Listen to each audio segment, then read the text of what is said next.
What's up, YouTube? Back at it again with another banger video. This time we're taking a look at the Silver Surfer Parable. It's a two-part miniseries written by Stan Lee, drawn by Moebius. If you don't know who Moebius is, he's a French artist.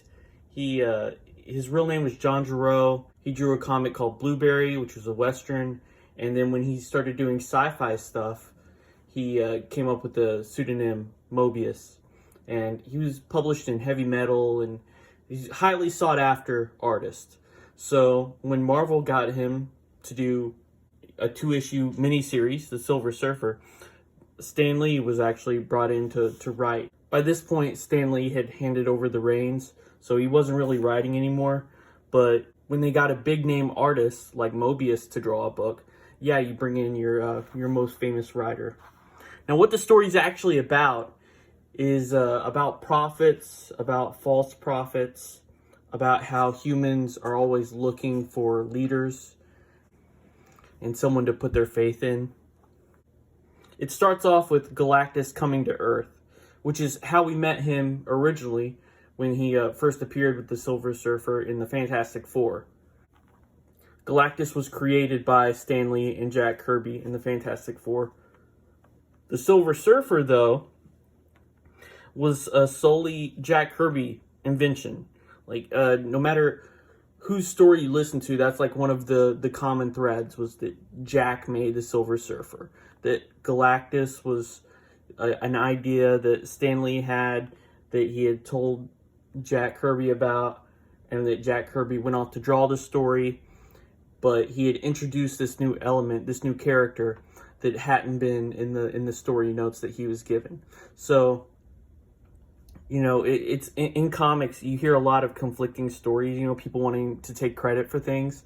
This is one of the common threads that's in everyone's stories. Jack made the Silver Surfer, which makes it kind of sad when the Silver Surfer got his own series that Jack wasn't put on the character. I think it was John Buscema that was put on the solo series, and Stan Lee kind of co-opted the character and changed his backstory, and it contradicts what had been pre-established in the Fantastic Four. And a lot of people say that was like a big factor in what led to the falling out at Marvel between Stan Lee and Jack Kirby. But we're getting off topic here. In this story, there's this big phallic spaceship that comes to land on Earth, and it sends the whole world into panic. You know, they're being invaded by this alien ship. But this is the Marvel Universe. I feel like this is pretty normal. Like, this is standard stuff. A spaceship landing. Like, aren't there all kinds of alien species, like, living in the Marvel Universe? Like, why is everyone sent into a panic over this? Also, there's no mention of other superheroes in this book. So they'll talk about gods. They'll talk about you know, a lot the people in this story. They think Galactus is God and that he's come to Earth. It seems like they forget that there's other gods walking among them, like Thor. Like, they don't make a big deal about him, and he actually is a god. But again, we're getting off topic. So this is the backstory that it shows of his origin, the origin that got rewritten in his solo series, where he is the sole survivor of his planet, and now he's living on Earth, and he's just a drifter now. And these cops show up. They start giving him a hard time. He picks up this big package. We're unsure of what it is. Of course, we know what it is, but you know, it's being kept covered up.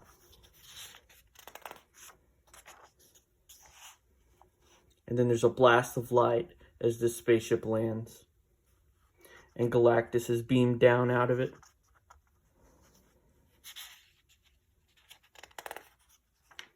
We see how huge he is. It's something. Whenever you see Galactus in comics, it's oftentimes inconsistent how big he is. Like, he's supposed to be big enough to eat a planet. That's what he goes around doing. That's what he originally came to Earth to do. Here he looks smaller. I mean, he's still massive compared to these buildings, but yeah, you're never really sure how big he is. And then on this page, we get introduced to the other antagonist of this story. This is the prophet, or false prophet, I should say, and his sister.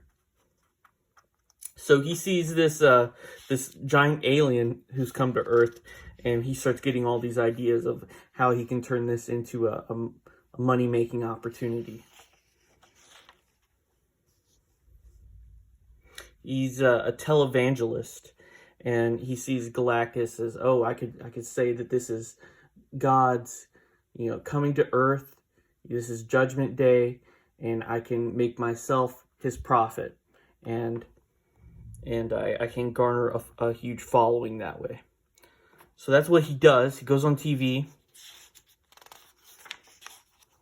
starts talking about, the end of the world, and how you have to praise Galactus and repent.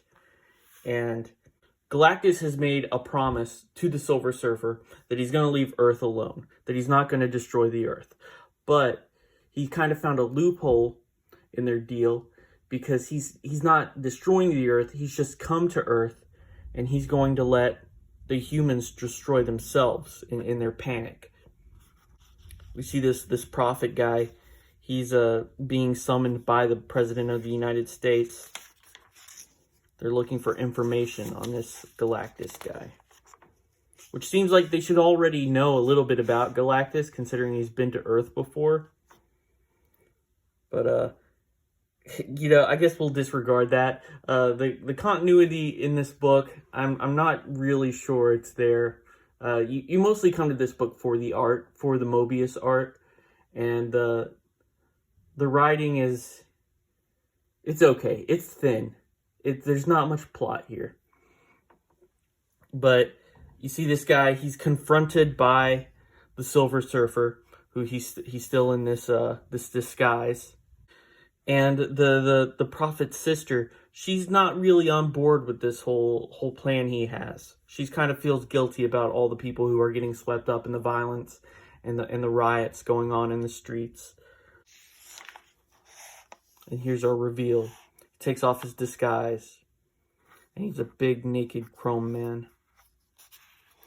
This Flash, it feels like something that even Marvel themselves would say don't do. Like if you read How to Draw Comics the Marvel Way or whatever, they're always talking about, oh, don't draw it like this, draw it like this. This is the way other people draw. This is the Marvel way.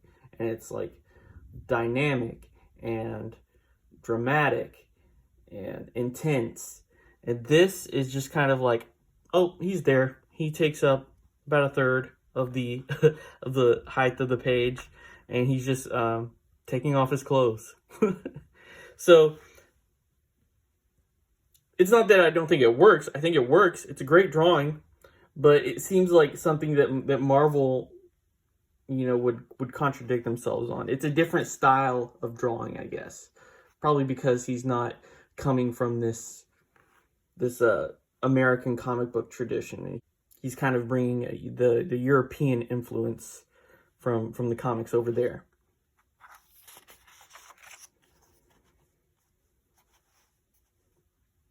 Also breaking the rule of having stacked panels on the left. He doesn't care. He's Moebius. He can do whatever he wants. But yeah, Silver Surfer, he has to confront Galactus now. And he's like, you've broken our truce. And this is where he's like, well, I found a loophole. There's a lot of talking. Not a lot happens. There's just a lot of words. Very talky-talk book. And Silver Surfer tries to talk some sense into the people who are, being convinced by this prophet to worship Galactus. And they all call him a heretic, call him a dirty, rotten anti-god. They're not fans of the Silver Surfer. he has people trying to assassinate him. There's a gunman on a rooftop trying to shoot him.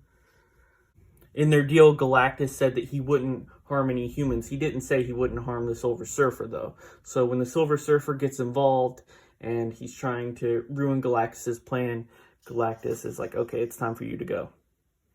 Also, if you're interested in this book, there is a collected version where I've read that before too. In the back of that, they have some collected, bonus material. One of them is an interview with Moebius where he talks about his drawing process for this book. And he says that when he was inking with this pen, and over the course of the pages, the tip of the pen dulled. So you get like these fine lines in the beginning as the story goes on, because he was drawing these pages in order. You could see how it flattens out and the lines get bolder. Also, just because of the printing back when this was made in 1988, some of the printing isn't as sharp as it would be these days. But I think here you can see it the most clear, like the bold, the thick lines. And then he replaces his pen so it gets sharp again, just real suddenly. So Galactus, he's trying to kill Silver Surfer. Silver Surfer realizes, I need to get out of the city because we're causing a lot of destruction here. I need to kind of lead him out to where, there's not so many bystanders. He's trying to save people from these collapsing buildings.